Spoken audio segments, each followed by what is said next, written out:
Now, do you have certain themes, topics that you enjoy talking about specifically on LinkedIn? Um, I'm just curious to know what the approach is when it comes to the type of content you're going to write. hmm So what I do is I pick a main topic, right? So for me, that's like marketing or B2B marketing. And then from there, I have like subcategories. So I Mhm. have, I like love to talk about brand and like how to build a brand. Love to talk about content and content strategy. And then on top of that, I enjoy talking about websites and website strategy. So those are like all under the marketing umbrella, Mhm. but like it gives you some nuances to be like, oh, what do I want to talk about today? And then you don't have this huge, broad spectrum of content. It's actually more niche. So that's how I look at it. It's been really helpful to kind of stay in a couple of lanes and then one main lane as like, marketing as a whole. What's your favorite type of content to post? That would probably be a text post. Really? I think. Yeah. I mean, you can just like throw it up really easily. But however, though, I've really enjoyed like putting some thought into like a graphic that portrays something. So for example, I Mm. threw up a graphic earlier this week. It was like branding versus brand Mm. and like what branding is and then what brand is. And I put a line down the middle and like did like a listicle. So Yeah. you could see like the differences and it took off and a lot of people enjoyed it. And that was like really cool from a content creator standpoint to be like the visual aspect of it is just as important as the content because it was a thumb stopper. They could see it in the feed, get the visuals. There was like some emojis on it and stuff like that, or some icons. And Yeah. that was really fun to put together. So I don't know, it takes a little bit longer to do that, but that's a fun medium as well. And you currently have that post, right, that you worked on your LinkedIn profile. Yeah. It's You on can the go look feature at it. I'll section, probably put right? it in the feed. It's not in the featured, but I'll do that today. That's a good idea. Do it. That's awesome. I saw the Chris Walker one. That was really good. That one was the slides, right? The slide deck. Yeah, that was fun Yeah. too. It was, yeah. So what he said in the interview was like, here are 5 things that I would ask any company, like if he was in a marketing role, which he's Right. not anymore.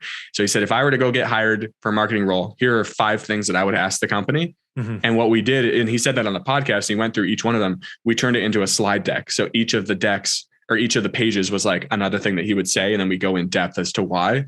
That's awesome. So that actually took off as well, but that's a really underrated tool when it comes to LinkedIn are those Yeah. slide decks because the user experience is pretty good. If you ask me Yeah. from like Yeah. a Yeah. consuming side of things. I think it's because it's time consuming to create. I don't think a Yeah. lot of people do that. I think a lot It of does people. take a while for sure. Yeah. But once you get a couple templates, it's a little bit easier to stick stuff in. And like our free hack is like Canva. We don't use Photoshop or anything. You can Canvas create is some my nice life. stuff in Canva. Yeah, you can do LinkedIn posts. You can do every kind of post on there.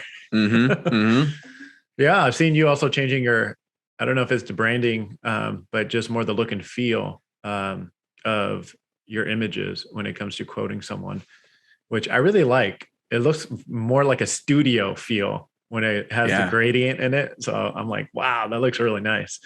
So Yeah. go The ahead. thing we ran into is I think the creative was getting a little redundant. And I think that can happen if you're like Right. using the same template for things.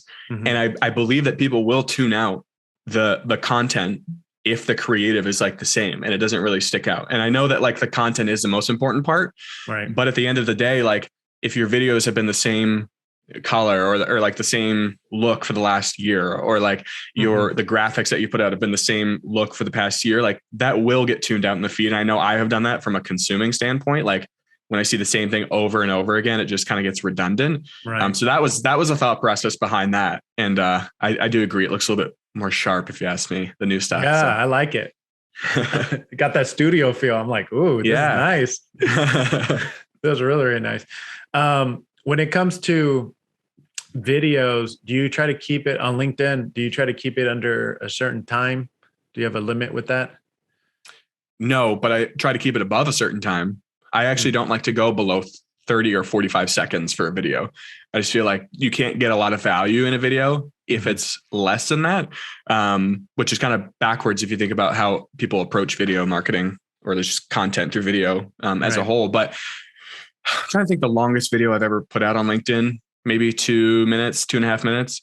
Gotcha. As long as it just doesn't like trail off and like the value is still there, then you could go for as long as you need. But I wouldn't take our whole podcast here and just stick it on LinkedIn. It does need to be some sort of micro clip for sure. Maybe don't go like, I've seen some 8-minute videos on LinkedIn, and I actually watched the whole thing because it was really interesting. Like the content delivered. It really just depends on how good the content is and are people going to consume it. That's true. Now you roll up your sleeves and you actually do the video editing yourself. What software do you use for video editing? DaVinci Resolve is what I'm using. And that's like, for me, so how our business is structured, I'm over like the sales and marketing, right? So I do all of that. And then operations we have handled. And then, finance side we have handled. So I'm like you said, the sleeves are rolled up, but that's going to be the first thing that very soon coming off my plate, because it takes a while to even just to do one video of myself. It's like, even like TikTok, for example, so that's coming off my plate very, very soon. Yeah. But I like it because you're in the interviews and you know where to chop them up. And you understand marketing where you can actually, put the keywords, put the headline, put whatever needs to be done on there. So I really like it because a lot of people don't go through the experience. They just pass it off. But then they make the video editor guy make all the assumptions, or girl make all the assumptions and have to guess what they want, which sucks. Like you have a process down to where you can literally you can document it and be like, here you go for the video editor. This is exactly what we do. So just take over. So I think getting the process documented is super important. And that always changes, right? I mean, you mentioned YouTube Shorts. Like that was never part of the strategy. Now it's going to be. Yeah. So you know what? Here's a tip though. So for me, when it comes to like, I do the interviews, right? And then instead of sitting through a 45-minute interview and trying to scroll through and find an interesting point, if you're proactive during the interview to like take notes and be like, good clip, 14 minutes in, that's what I'm writing. I'm just writing stuff. And then I throw it in a Google Doc with like the questions, so that like whoever's editing, whether it's me or if we get someone to edit to go in and do the video, like they can go in and look at the notes that I took during the interview, and it can say 14 minutes in, great clip about brand. 19 minutes in, awesome clip about website strategy, whatever it may be. And that's a huge time saver. So just like be proactive to do that and like intentional, and you're going to save yourself hours and your team hours of time. Totally. Now, I want to do also a little shout out to your podcast, and want you to go ahead and touch a little bit about it too, because people that tune into the show, they're either watching or listening to this, and they're also B2B marketing professionals, and you offer a B2B marketing podcast as well. So, and I know these professionals are always looking for other podcast names to subscribe and listen to get some valuable information from. So go ahead and insert it. Let's hear it. Yeah, the show is called B2B Made Simple. And like you mentioned, we do have pretty similar audiences, which is cool.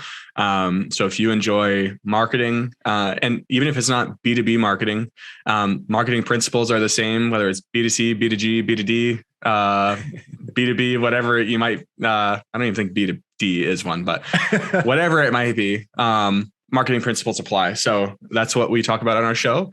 And, would be happy for anybody to come over and take a look. Yeah. So listen. How did you get started with the podcast? And then I'm sure you also went through a rebrand. So you want to touch a little bit about that? Yeah. So the podcast has been going on for about 2.5 years, maybe 2.5 years. It was originally called Small Business Made Simple. And the whole reason behind it was a business strategy to create content for our ideal customers. So what we do is website development, and we used to do that for small businesses. And then we started moving upstream to B2B SaaS. And we took the podcast with it and rebranded and turned it into a marketing podcast instead of a business strategy podcast, to further like help and bring education and value to our new ideal customers, which is the B2B SaaS world. So that was the strategy behind it. And it's worked. I mean, we're sitting in sales calls now, and people are like, yeah, I listened to your podcast. That's kind of why we're here today. It's like really cool to know that like they're listening. Right. And I've had people tell me like, it's nothing new on a Zoom call when we're talking about a website project because they actually know me from our podcast. It's really interesting how that works. Right. Now, how many episodes deep are you in? The number on the thing says like 170, but there's like a bunch of like around there, but there's a bunch of episodes that weren't really numbered. So maybe 200, 210, I don't know, somewhere around there. Does that matter to you? Not really, but it is like good to have a bunch because more people like see it and they see you as more of a credible show. So like once you get up past 50, I think that people are like, oh, like this is like something that's going to continue and has been going for a while. Do you also check podcast analytics, or do you care about the podcast analytics? Yeah, I overly care about them, to be honest. Unfortunately, like that doesn't really mean too much. But like audience growth is important to me for sure. And we're not like a massive show. We don't have a massive audience by any means, but I could probably do better with like taking a week off without looking at them, but it's just like fun to me. It's like my baby. So it is fun to look at. It's like the stock market. Yeah. Hopefully it doesn't crash. Yeah, that's pretty much what it is.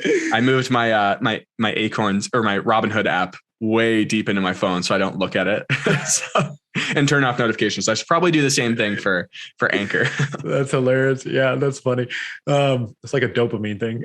Yeah, it is. I'm 100% guilty of this. Can't say it's right, but